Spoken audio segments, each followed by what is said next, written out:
suatu hari menjelang waktu sembahyang, yaitu pukul 3 petang, naiklah Petrus dan Yohanes ke bait Allah. Di situ ada seorang laki-laki yang lumpuh sejak lahirnya, sehingga ia harus diusung. Tiap-tiap hari, orang itu diletakkan dekat pintu gerbang bait Allah, yang bernama Gerbang Indah, untuk meminta sedekah kepada orang yang masuk ke dalam bait Allah. Ketika orang itu melihat bahwa Petrus dan Yohanes hendak masuk ke bait Allah, ia meminta sedekah. Mereka menatap dia, dan Petrus berkata, "Lihatlah kepada kami." Lalu orang itu menatap mereka dengan harapan akan mendapat sesuatu dari mereka. Tetapi Petrus berkata, "Emas dan perak tidak ada padaku, tetapi apa yang kupunyai, kuberikan kepadamu. Demi nama Yesus Kristus orang Nazaret itu, berjalanlah." Lalu Petrus memegang tangan kanan orang itu dan membantu dia berdiri. Seketika itu juga, kuatlah kaki dan mata kaki orang itu. Ia melonjak berdiri, lalu berjalan kian kemari, dan mengikuti Petrus dan Yohanes ke dalam bait Allah. Ia berjalan dan melompat-lompat, serta memuji Allah. Ketika seluruh rakyat melihat dia berjalan sambil memuji Allah, mereka mengenali dia sebagai orang yang biasanya duduk meminta sedekah di gerbang indah bait Allah. Maka mereka takjub dan tercengang tentang apa yang telah terjadi padanya.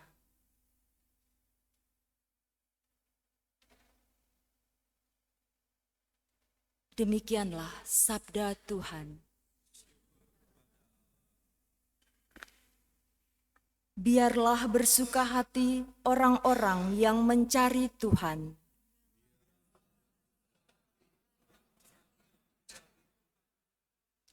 Bersyukurlah kepada Tuhan, serukanlah namanya, maklumkanlah perbuatannya di antara bangsa-bangsa, bernyanyilah bagi Tuhan, bermazmurlah baginya, percakapkanlah segala perbuatannya yang ajaib.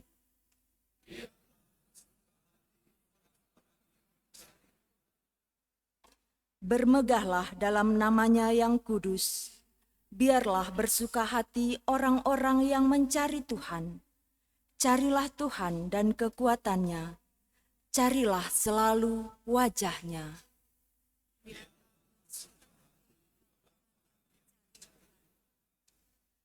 Hai anak cucu Abraham, hambanya. Hai anak-anak Yakub, pilihannya. Dialah Tuhan Allah kita. Ketetapannya berlaku di seluruh bumi.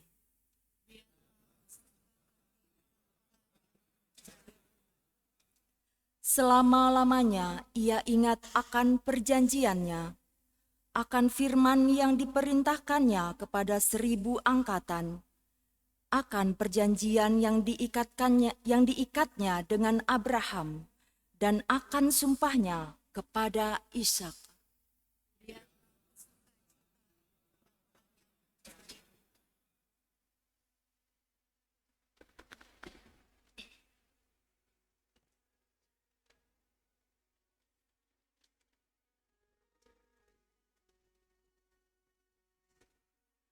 Haleluya, haleluya,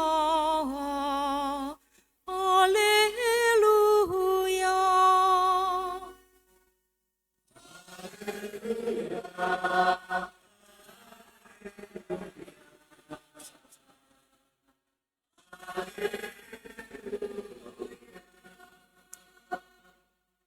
Inilah hari yang dijadikan Tuhan.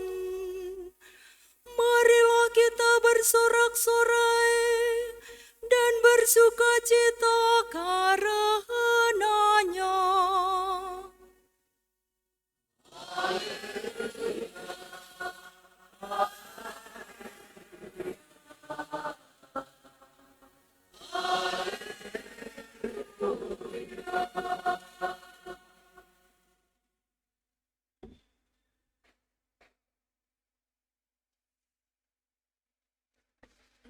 Tuhan bersamamu.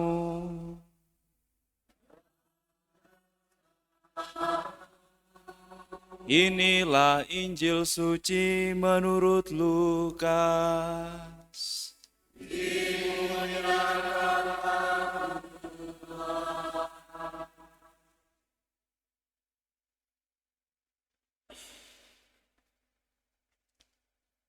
Pada hari Sabat, sesudah Yesus dimakamkan, 2 orang dari murid-murid Yesus pergi ke sebuah kampung yang bernama Emmaus, yang terletak kira-kira 7 mil jauhnya dari Yerusalem, dan mereka bercakap-cakap tentang segala sesuatu yang telah terjadi.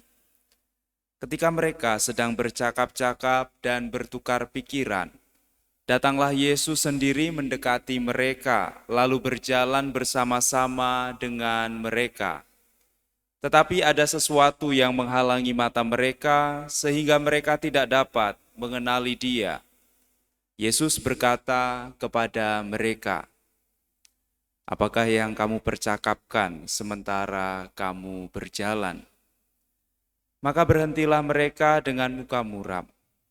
Seorang dari mereka namanya Kleopas menjawabnya, "Adakah engkau satu-satunya orang asing Yerusalem yang tidak tahu apa yang terjadi di situ pada hari-hari belakangan ini?" Katanya kepada mereka, "Apakah itu?" Jawab mereka, "Apa yang terjadi dengan Yesus orang Nazaret? Dia adalah seorang nabi yang berkuasa dalam pekerjaan dan perkataan di hadapan Allah dan di depan seluruh bangsa kami. Tetapi imam-imam kepala dan pemimpin-pemimpin kami telah menyerahkan Dia untuk dihukum mati, dan mereka telah menyalibkannya. Padahal kami dahulu mengharapkan bahwa Dialah yang datang untuk membebaskan bangsa Israel. Tetapi sementara itu telah lewat 3 hari, sejak semuanya itu terjadi, dan beberapa perempuan dari kalangan kami telah mengejutkan kami. Pagi-pagi buta, mereka telah pergi ke kubur dan tidak menemukan mayatnya. Lalu mereka datang dengan berita bahwa telah kelihatan kepada mereka malaikat-malaikat yang mengatakan bahwa Yesus hidup. Dan beberapa teman kami telah pergi ke kubur itu dan mendapati bahwa memang benar yang dikatakan perempuan-perempuan itu, tetapi Yesus sendiri tidak mereka lihat. Lalu Ia berkata kepada mereka, "Hai kamu orang bodoh, betapa lambannya hatimu sehingga kamu tidak percaya akan segala sesuatu yang telah dikatakan para nabi. Bukankah Mesias harus menderita semuanya itu untuk masuk ke dalam kemuliaannya?" Lalu Ia menjelaskan kepada mereka apa yang tertulis tentang Dia dalam seluruh kitab suci, mulai dari kitab-kitab Musa dan segala kitab nabi-nabi. Sementara itu mereka mendekati kampung yang mereka tuju. Ia berbuat seolah-olah hendak meneruskan perjalanannya, tetapi mereka mendesaknya dengan sangat, "Tinggallah bersama-sama dengan kami, sebab hari telah menjelang malam dan matahari hampir terbenam." Lalu masuklah Ia untuk tinggal bersama-sama dengan mereka. Waktu duduk makan dengan mereka, Ia mengambil roti, mengucap berkat, lalu memecah-mecahkan roti itu dan memberikannya kepada mereka. Ketika itu terbukalah mata mereka dan mereka pun mengenali Dia. Tetapi Yesus lenyap dari tengah-tengah mereka. Kata mereka seorang kepada yang lain, "Bukankah hati kita berkobar-kobar ketika Ia berbicara dengan kita di tengah jalan dan ketika Ia menerangkan kitab suci kepada kita?" Lalu bangunlah mereka dan langsung kembali ke Yerusalem. Di situ mereka mendapati ke-11 murid. Mereka sedang berkumpul bersama teman-teman mereka. Kata mereka kepada kedua murid itu, "Sungguh, Tuhan telah bangkit dan telah menampakkan diri kepada Simon." Lalu kedua orang itu pun menceritakan apa yang terjadi di tengah jalan dan bagaimana mereka mengenali Yesus pada waktu Ia memecah-mecah roti. Demikianlah sabda Tuhan.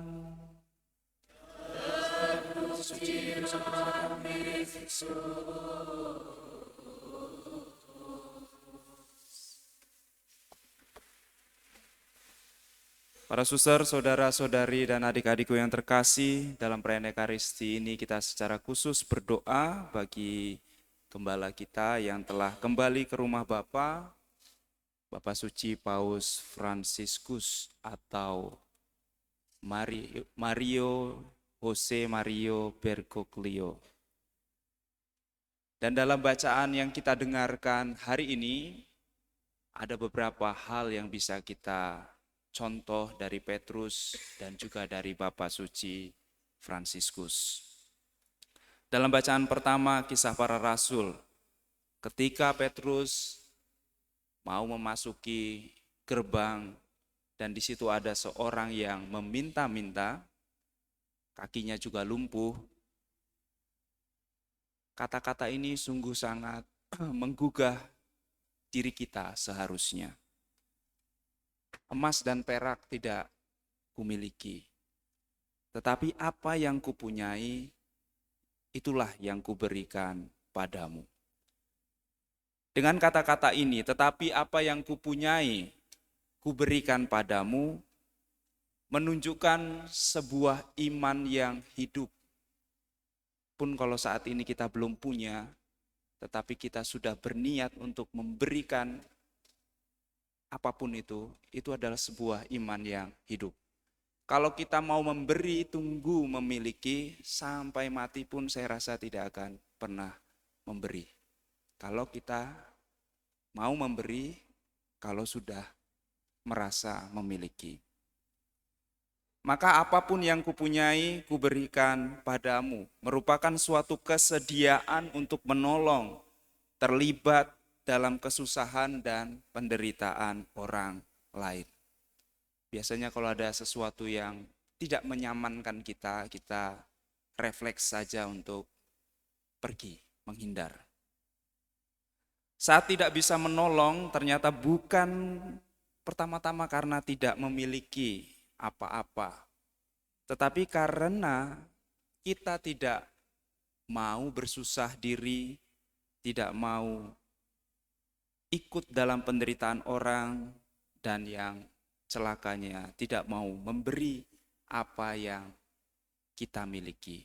Kita pasti memiliki sesuatu. Dalam bacaan yang pertama tadi, Santo Petrus memiliki karunia karisma untuk menyembuhkan dalam nama Yesus, dan itulah yang diberikan kepada orang yang meminta-minta. Paus Fransiskus selama hidupnya ada satu hal karunia yang ia miliki sejak ia dipilih tahun 2013, yaitu karunia belas kasih dan kerendahan hati.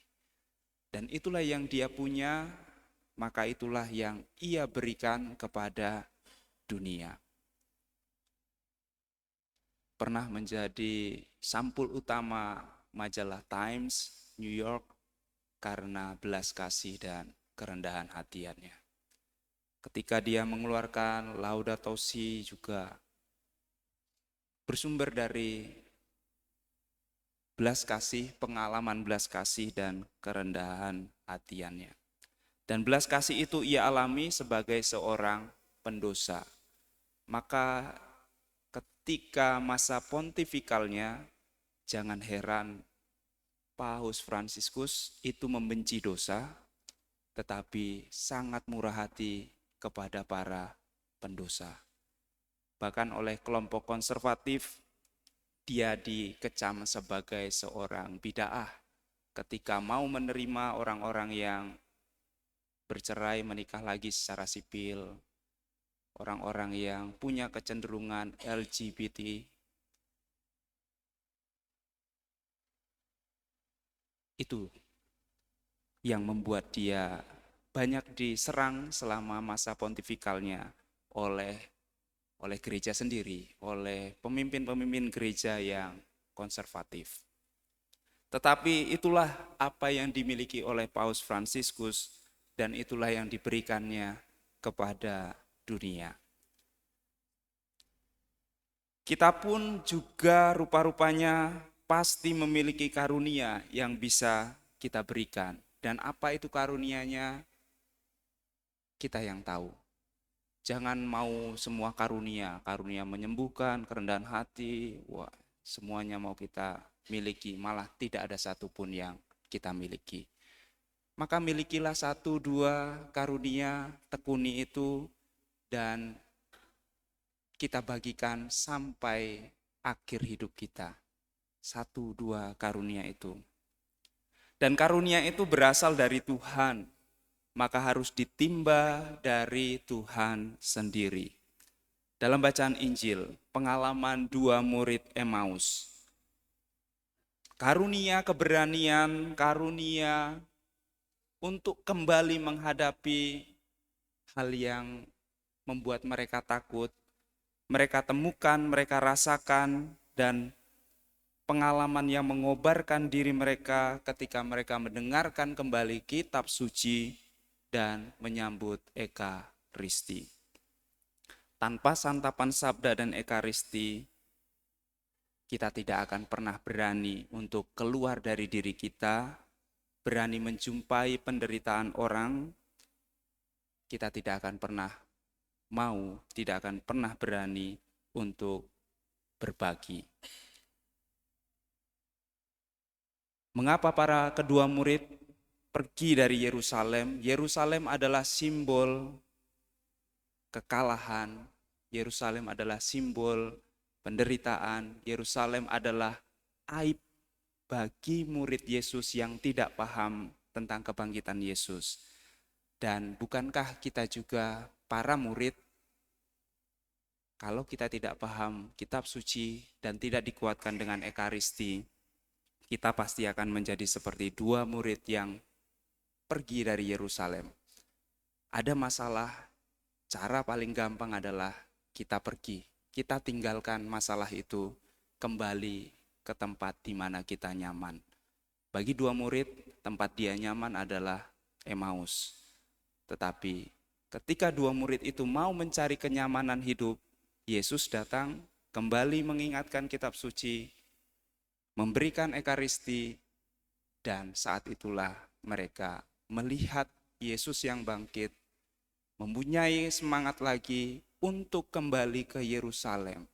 Artinya, kembali ke tempat di mana mereka merasa malu, kembali ke tempat di mana mereka merasa takut, kembali ke tempat di mana mereka punya masalah.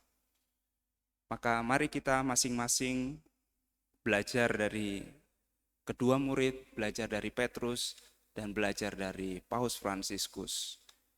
Masalah harus kita datangi bersama dengan Yesus yang telah bangkit. Dan dengan demikian, kita punya keberanian untuk menghadapi Yerusalem kita masing-masing. Semoga Tuhan memberkati kita.